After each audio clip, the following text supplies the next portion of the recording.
my dear students, today we will read types of conjunctions. तो conjunctions क्या होता है बच्चों? कंजंक्शंस जिसे हम हिंदी में संयोजक भी बोलते हैं, और संयोजक मीन्स होता है जोड़ने वाला।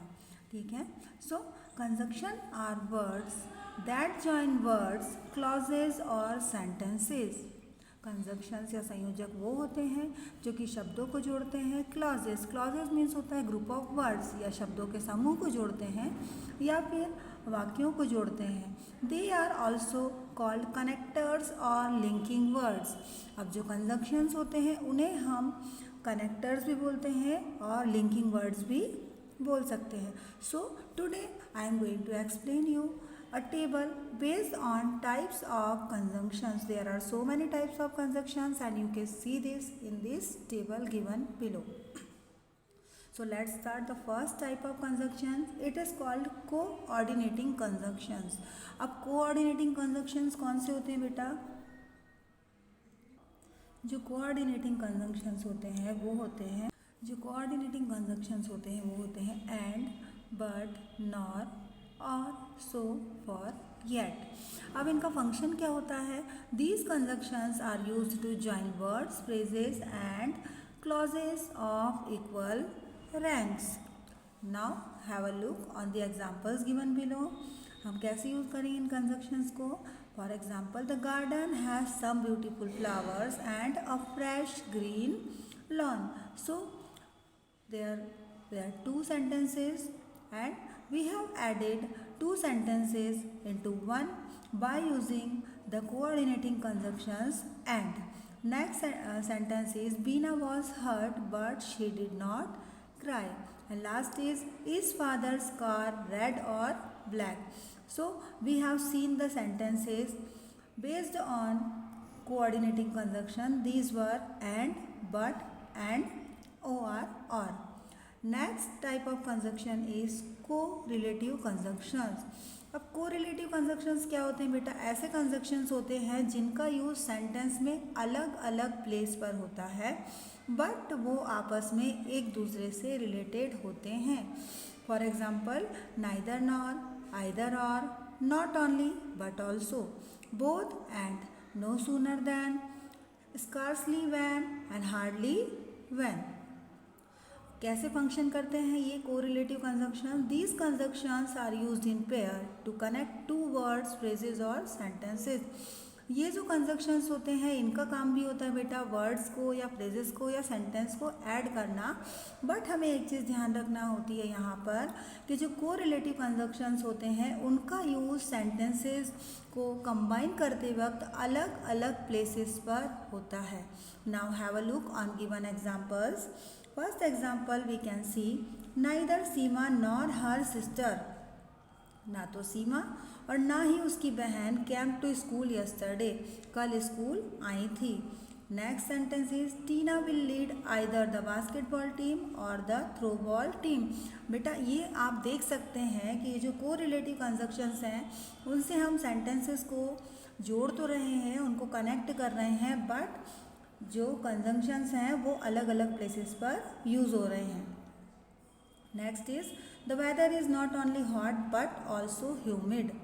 Next is Neha teaches both Kathak and Bharatanatyam in her dance school. And next type of conjunctions is subordinating conjunctions. अब सब ऑर्डिनेटिंग कंजंक्शंस क्या होते हैं बेटा? ये हैं वेयरएज, व्हाइल और स्टिल। सो फंक्शन क्या होता है इनका? These conjunctions are used to join a clause to another clause on which it is depend for its meaning. मतलब ये कंजंक्शंस उन सेंटेंसेस को ज्वाइन करने के लिए यूज़ होते हैं जो कि एक सेंटेंस दूसरे पर डिपेंडेंट होता है। For example, Krish is very learned whereas his cousin is illiterate. Okay. Next example is Neha has many pretty dresses, still she wants to buy more.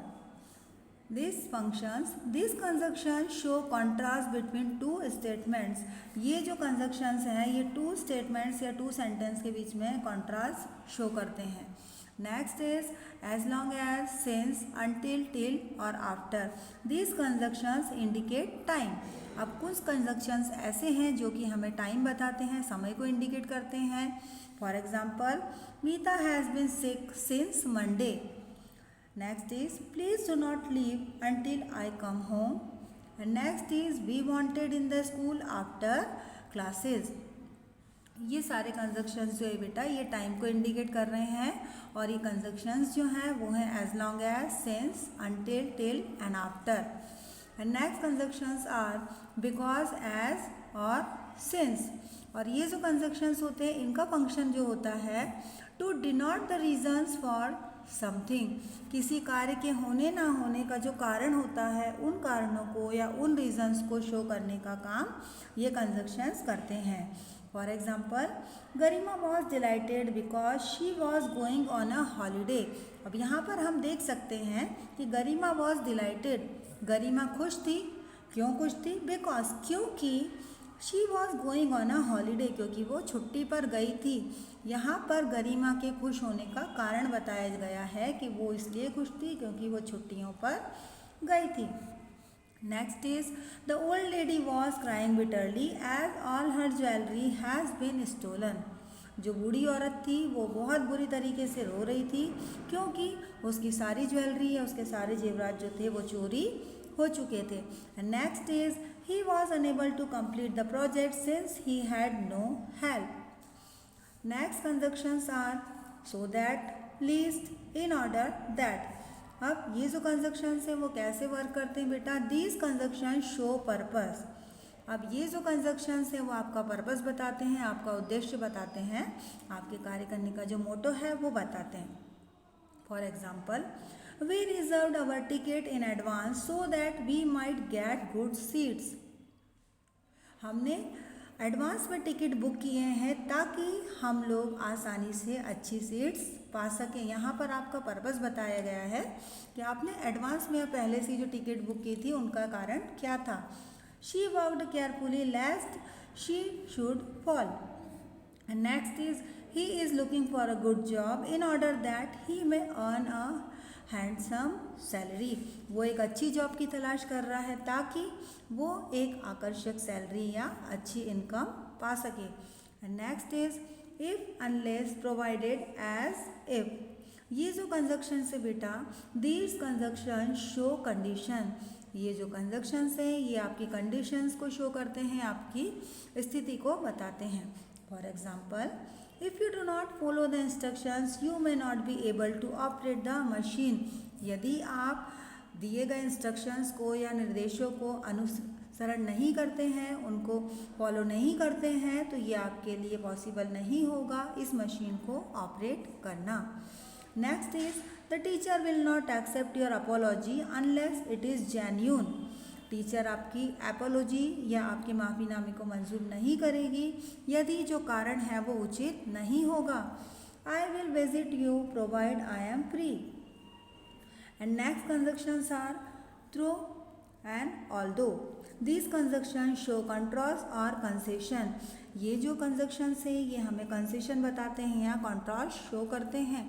For example, although Larry was working long hours he did not complain. जबकि Larry जो है काफ़ी समय से hard work कर रहा है, काफ़ी देर से काम कर रहा है, लेकिन फिर भी उसने कोई कंप्लेंट नहीं की. And last few conjunctions are than और as. These conjunction show comparison. अब ये जो कंपैरिजन है ये जो कंजक्शन से बेटा ये कंपैरिजन को शो करते हैं. और वैसे भी आपको पता होगा कि देन का यूज़ जो होता है वो कंपैरेटिव डिग्री में हम यूज़ करते हैं जब हम किन्हीं भी दो प्लेसेस को, दो व्यक्तियों को, दो वस्तुओं का हम कंपेयर करते हैं. For example, Mohit is taller than his brother. बेटा this is example of comparative degree. Okay, so यहाँ पर देन का यूज़ हुआ है और जो गिवन वर्ब है उसमें हमने ER का एडिशन कर दिया है. Next is the food is not as tasty as it was yesterday. यहाँ पर जो फूड है उसका कंपैरिजन हो रहा है, आज की तुलना यस्टरडे से की गई है. सो बेटा this was the explanation of types of conjunctions and I hope कि आपको एक्सप्लेनेशन काफ़ी अच्छे से समझ में आ गया होगा. Thank you.